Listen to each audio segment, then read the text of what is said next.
Dobrý deň, tak vás vítam na pôde úradu Banskobystrického samosprávneho kraja na dnešnej tlačovej besede, ktorá bola zvolaná ako reakcia na tlačovú besedu, ktorú urobili riaditeľ Zvolenskej nemocnice a primátori Zvolena, Detvy a Krupiny. Odpovedať na otázky, čo sa týka tejto problematiky, vám bude osobne pán predseda Marian Kotleba. Takže nech sa páči, ak máte nejaké otázky. Ešte raz dobrý deň, aby som veľmi v stručnosti dnes chcel vysvetliť, aby sme nejakým spôsobom sa vyhli tej propagande, ktorá sa v médiách rozbehla. V prvom rade je potrebné si uvedomiť, že nemocnica vo Zvolene je akciovou spoločnosťou, to znamená súkromnou firmou.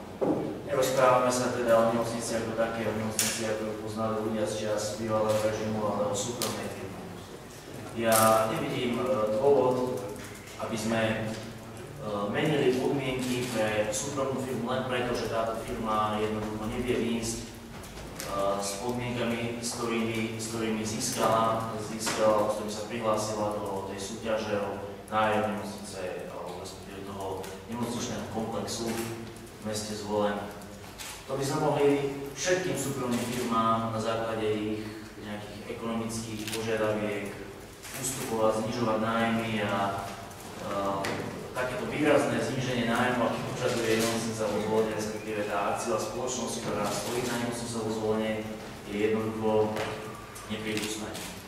Musíme si uvedomiť ďalšiu vec, a síce, že samotný proces, ktorým sa akciová spoločnosť nemocnica Zvolen dostala k tomu areálu, bola tak necelkom transparentná, pretože nešlo to obchodnou súťažou, tie zmluvy boli uzatvorené ako prípad hodný osobitného zreteľa. A na jednej strane príjmeme zmluvy na základe prípadu hodného osobitného alebo okolnosti hodného osobitného zreteľa a teraz chceme tieto okolnosti počas trvania zmluvy meniť, čo je absolútne nemysliteľné. Potom by sme sa mohli nazrieť iné z toho a to síce z toho, že možno keby bol vybratý niektorý iný uchádzač a nie ten, ktorý nakoniec vyhral, ktorý je dnes v nemocnici Zvolen, tak ten uchádzač vydal možno menej peniazy pre kraj, ale nevyžadoval by takéto výrazné zásahy do zmluvy. No a tretiu vec, čo musím povedať, je tá, že cieľom každého podnikateľského subjektu je dosahovať zisk. Ten zisk sa dá dosahovať zvýšením efektivity svojej činnosti, ale tiež znižovaním vstupov, znižovaním nákladov.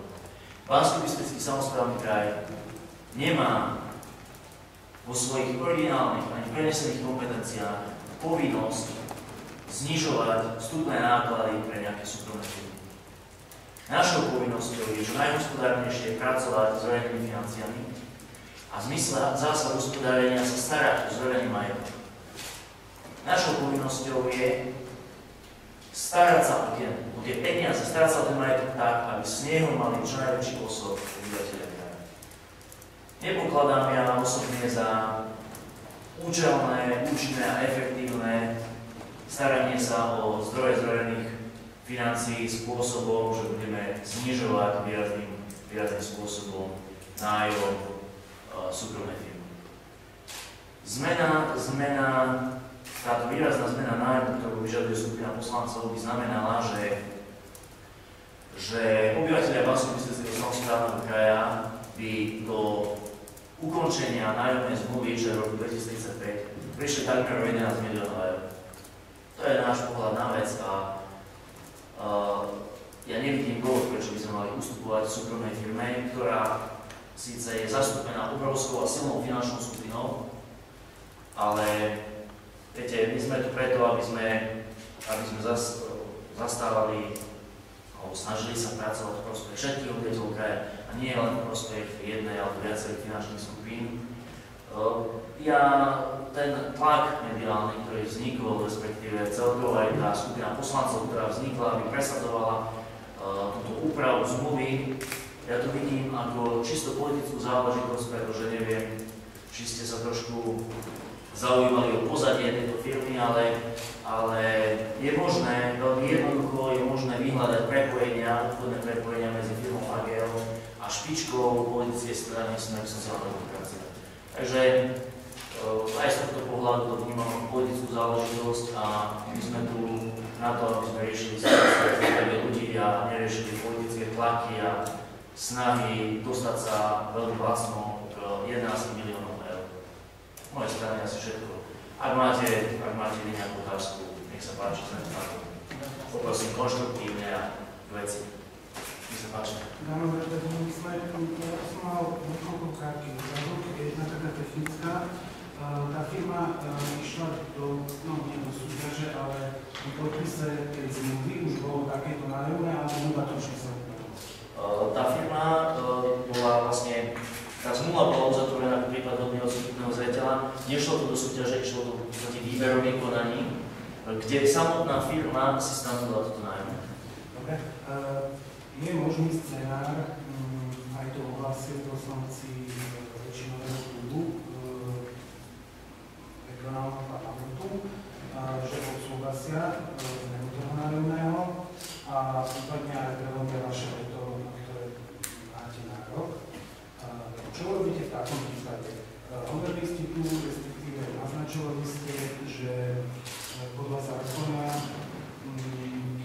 župa nemôže zmenšovať majetok, ale teda zakázané zo zákona. Áno, začal majetok vyšší územný celok. Tak čo robíte potom? Obrátite sa na prokuratúru alebo ako to budete riešiť? No, využijem všetko právo, to znamená, ak poslanci naozaj presadia si tou druhou silou väčšiny v zastupiteľstve toto uznesenie, tak samozrejme ja to uznesenie ako uznesenie, ktoré ide proti kraju a proti jeho majetku nepodpíšem. A ak by náhodou prelomili moje veto, obrátim sa na prokuratúru samozrejme.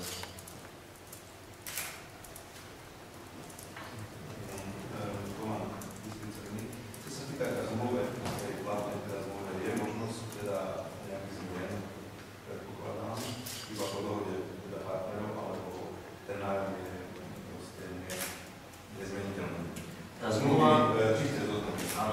tá zmluva je postavená v podstate na dvoch základných pilieroch. Prvý pilierom je samotné nájomné vo výške 500 000 eur ročne zvýšeného mieru inflácie. A druhým pilierom zmluvy je položka 150 000 eur, ktorú má nájomca možnosť si započítať po dohode s nami ako investície do tohto majetku. Čiže my sme prehrali ten platný príkaz, ktorý sme dávali na okresný súd po zvolenie, sme dali len na tú sumu samotného nájmu. Zníženú o tú sumu, ktorá je ešte predmetom dohody na zápočet. Chcem pýtať, vy ste dali pokutu, firme sa Smolen za meškanie nájomného, oni ste zaplatili a uvole sa od toho bude tá pokuta zrušená alebo znížená? Nenazval by som to tak, že sme dali pokutu. Jednoducho v zmluve, ktorú podpísal ešte predchodca, boli ustanovenia, ktoré hovorili o možnosti zmluvnej pokuty 100 000 eur, ale pre obidvoch účastníkov zmluvy, takže aj samosprávny kraj, keby porušil niektoré ustanovenia zmluvy, evidentne, tak je tam nárok na zmluvnú pokutu z tej druhej strany. Omeškanie z nájmu o dobu dlhšiu ako 1 mesiac je v zmluve samotnej považované za porušenie zmluvy z nároku na zmluvnú pokutu. Napriek tomu zmluvná pokuta, ako aj to spomínané 150 000 ten balík peňazí, ktorý je možné započítať po vzájomnej dohode, bude ešte predmetom nejakých rokovaní. Takže v podstate my sme upozornili nemocnicu na to, že nám vznikol nárok na zmluvnú pokutu a vzhľadom na to, že oni medzičasom zaplatili ten nájom, tak teraz v podstate sú dva scenáre. Na jednej strane môžeme sa žetonensky k tomu postaviť a rokovať o tom, že či budeme vyžadovať zmluvnú pokutu. Na druhej strane nás zase zákon nutí tvrdo bojovať o všetky pohľadávky, na ktoré máme zákonný nárok. Čiže to je otázka aj na právne oddelenie dnes. Uvidíme sami ešte, ako sa nemocnica k tomu postaví a uvidíme, ako dopadne zastupiteľstvo v piatok.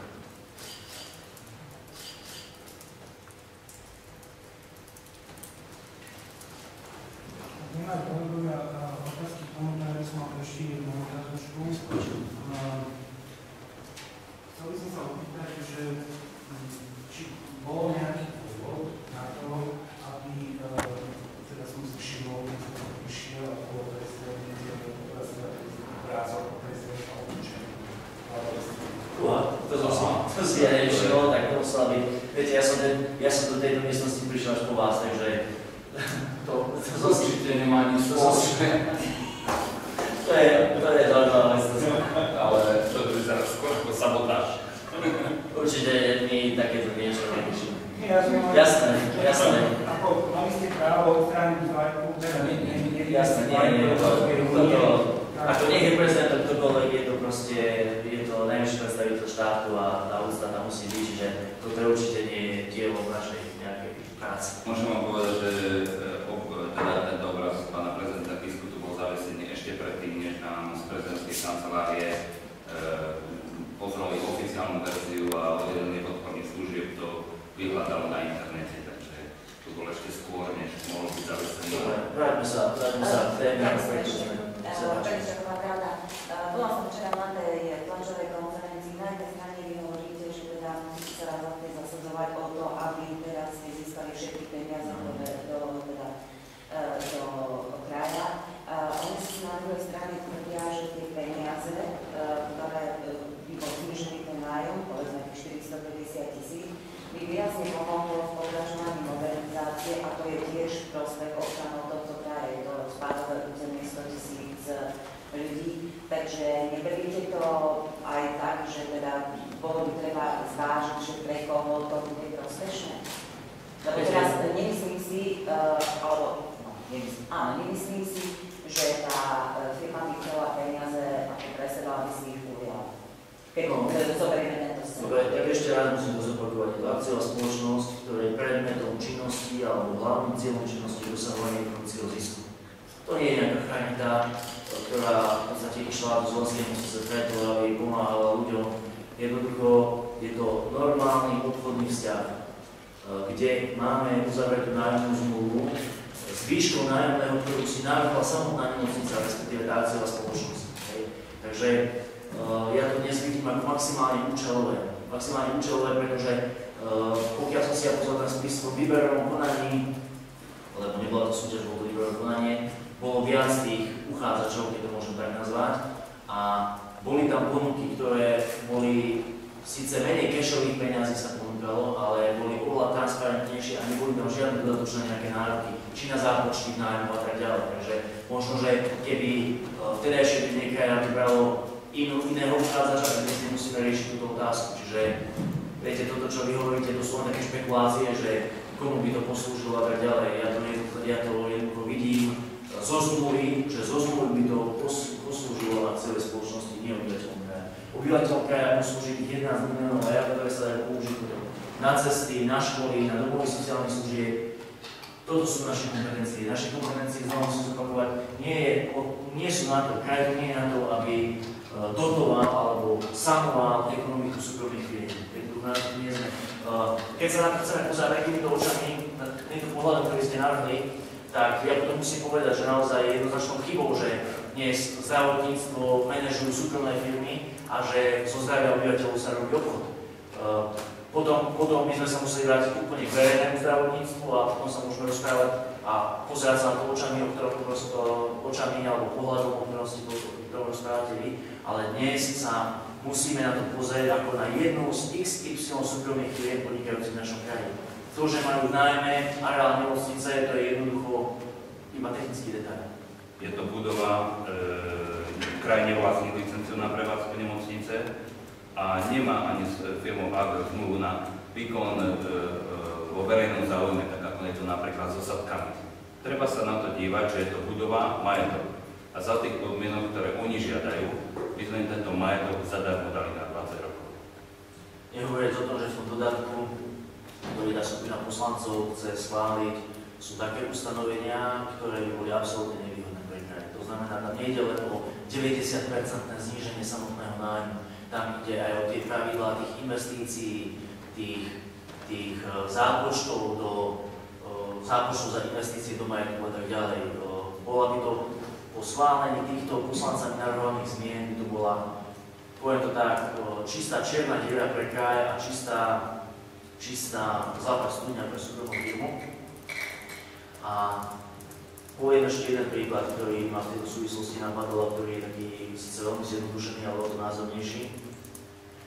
Máme mnoho domov sociálnych služieb, kde verejnými súťažami sa vyberajú alebo uzatvárajú sa po verejných súťažiach zmluvy s dodávateľmi, povedzme, potravín, s dodávateľmi mliečnych výrobkov, s dodávateľmi mäsových výrobkov, ktorí sa zaviažú dodávať nejaký sortiment za nejakú cenu. A zrazu po 2 rokoch mi firma povie, že ale nám to za tú cenu nevyjde, musíme vám po 100% cenu. A my povieme, no dobre, ale to je závažné porušenie súťaže a podmienok, za ktorých bola firma vybratá. To dnes sa bavíme o tom istom. Firma bola vybratá za podmienok, ktoré si sama stanovila. A po 2 rokoch zistili, že nie, že im to nevychádzalo, oni zistili, že môžu vytvoriť tlak na to, aby jednoducho ušetrili 90% peniazy za nájom a o tom toto celé je jednoducho. Viete, celý čas sa hovorí o tom, že štát vedie súkromné firmy, kapitálové spoločnosti, finančné skupiny a tak ďalej. A keď my nechceme ustúpiť jednej z finančných skupín, tak zrazu je zle. Ešte, že by som teda, keď mám slovo, tak by som chcela povedať jednu vec. V podstate to môže viesť až k tomu, že jedného dňa bude proste ten nájomca, ale hej, že sa zrieka tej Slovenskej nemocnice. Máte nejaký aspoň návrh, že ako by teda to fungovalo? Zmluva ošetruje tento prípad. Je tam nejaká lehota, ktorá hovorí o tom, že vlastne ako to musí byť s tým poskytovaním zdravotníckych služieb v takomto extrémnom prípade.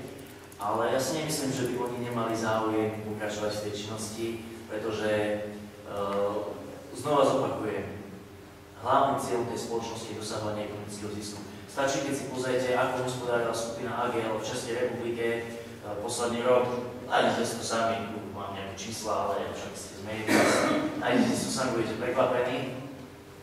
A my v tom liste, v ktorom sme ich žiadali o úhradu toho nájomného tej výške 279 000 eur, lebo časť bolo zaplatených už skôr, sme jednoznačne povedali, že v prípade, že to neuhradia, máme dôvod na odstúpenie od zmluvy a vlastne do 3 dní po tomto liste bola vlastne tá suma uhradená. Čiže ja vidím, že záujem tam je, pretože ten ekonomický zisk, ja som nevidel ich nejaké ekonomické podklady, daňové priznania, ale určite tam ten ekonomický zisk je. Toto všetko je dnes iba o tom, aby sa zvýšil zisk na úkor zníženia nájmu. To znamená na úkor príjmovej časti rozpočtu Banskobystrického samosprávneho kraja, ktorý, ako som už povedal, je na úkor všetkých. Takže nerada sa im staneme. Určite nie. Oni to možno zaplatili z toho dôvodu, že čakajú sa tá zmluva zmení, teda, to je navrhnuté, ale si spomínal, že tu vidíte politiku, pretože prepojenie je strany Smer. Ako sa to povedať vnímať to, že má to údajne z tvrdenia podporu aj klubu nezávislých poslancov, aj SNK? Tak tie tvrdenia, čo ste povedali, že prečo zaplatili nájom, to sú čisto špekulácie. Ja sa tu nechcem zaoberať špekuláciami. Ja nevidím do hlav ľuďom, ktorí predstavujú vedenie akciovej spoločnosti. A čo sa týka podpory v zastupiteľstve, tak ja musím povedať na toľko. Bolo za mnou niekoľko poslancov, ktorí sú v súkromnom živote lekármi a ktorí jednoducho povedali, že sa s tým nevedia zo žiadneho dôvodu alebo z nejakým spôsobom sa s tým nevedia stotožniť, čo vlastne žiadajú tých kolegovia. Takže o tej takej širokej spektrálnej podpore ťažko povedať, ale ani poslanci nevidíme do hlav. Ukáže piatkové zastupiteľstvo, ako sa k tomu postavia a poslanci môžu rozhodnúť, môžu prijať uznesenie. Ja hovorím, čísla nepustia, rozpočet kraja bude v tom prípade jednoznačne poškodený a bude mojou povinnosťou využiť všetky zákonné možnosti na to, aby sme jednoducho poškodení kraja a obyvateľov kraja zabránili.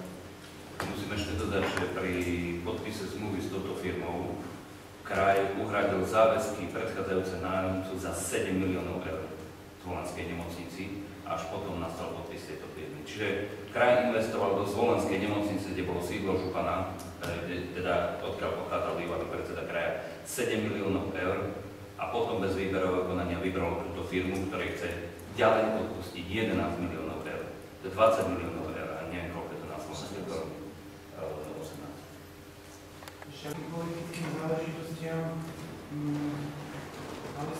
myslí pána predsedu parlamentu, alebo No tak keď sa trošku človek upozerá na tie prepojenia, tak tam vidím, že tam bolo v minulosti možné vystupovať prepojenia na pána Pavla Pašku a na jedného zo županov Smeráci. Ešte jedno otázočka, keď ste hovorili, že boli za nami tí poslanci lekári, mohli by ste ich menovať, ktorí boli za nami?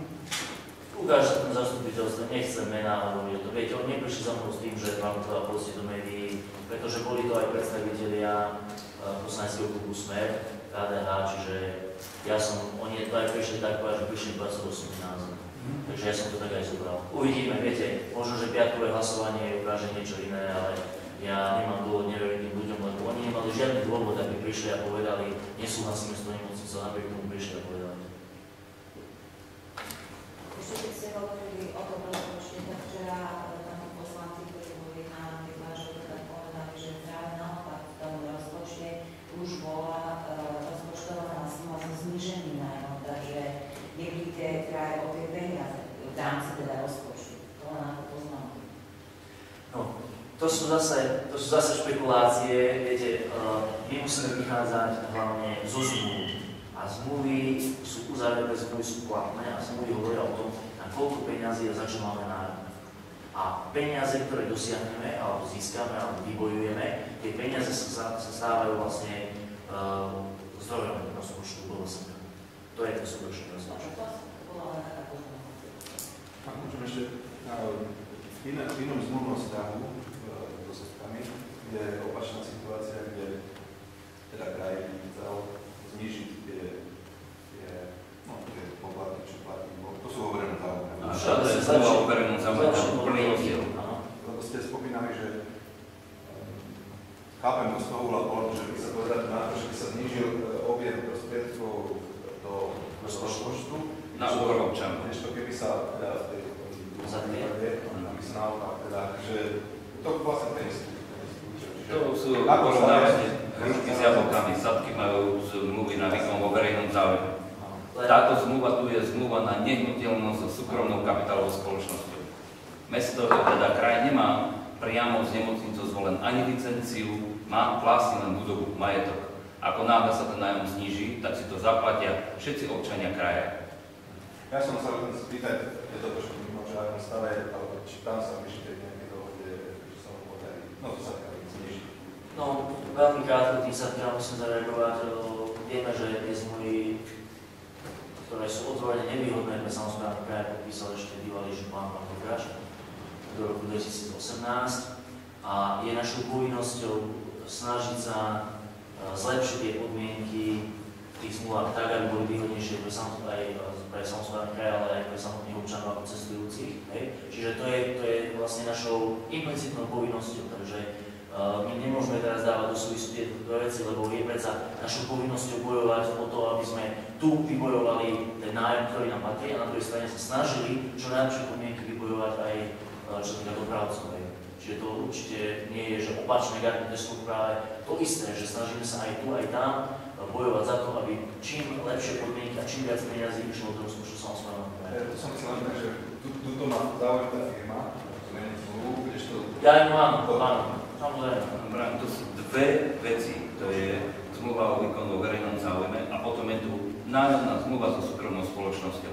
Oni chcú v podstate, aj poslanci hovoria o jednej veci, to máte ten istý prípad, kúpite si dom za 100 000 eur, za 2 roky cenu nehnuteľnosti klesnú a vy by ste, alebo predali by ste dom za 100 000 eur a o 2 roky by prišiel ten, čo ten dom od vás kúpil a povedal, pán Tomán, vráte mi 30 000, zmenila sa situácia. Čo mu na to poviete? Čo mu na to poviete?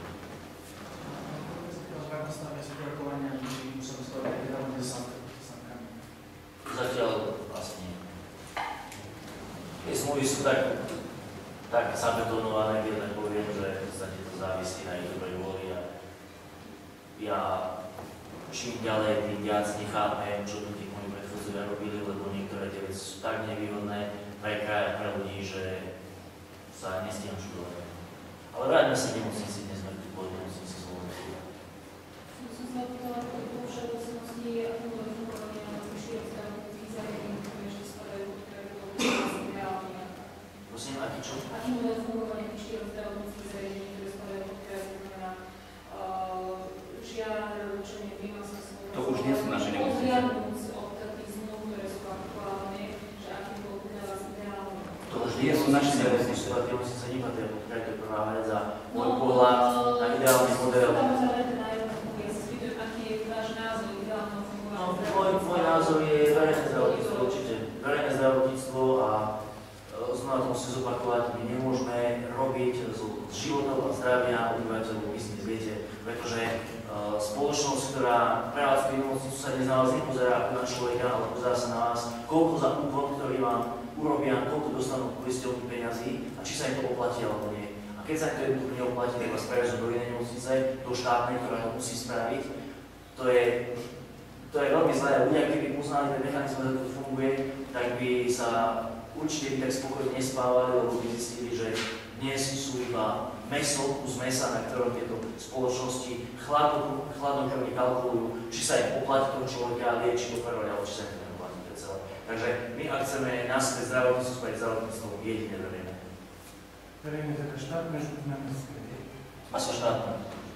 Pre informáciu, pán Maňka na konci svojho volebného obdobia, neviem, či to môžem povedať, slovom predal, lebo z predaja bol zisk, odozdal licencie týmto spoločnostiam, ktoré boli na našich nehnuteľnostiach. Čiže tesne pred koncom svojho volebného obdobia vlastne pripravil v kraji o konkrétne nemocnice. Dobre, ešte nejaká otázka k zvonskej nemocnici? Tak nie, že by sme to mohli aj dokončiť. Ďakujem veľmi pekne za pozornosť a dúfam, že aspoň niektoré z tých informácií sa dostanú na verejnosť. Nech ľudia majú taký trošku obojstranný pohľad na vec. Pán Ražana, ďakujem za upozornenie. To je, viete, to ma nezaujíma, ja viem, že proste... Ja sa len pýtam, že kto z vás to otočil, čo sa deje.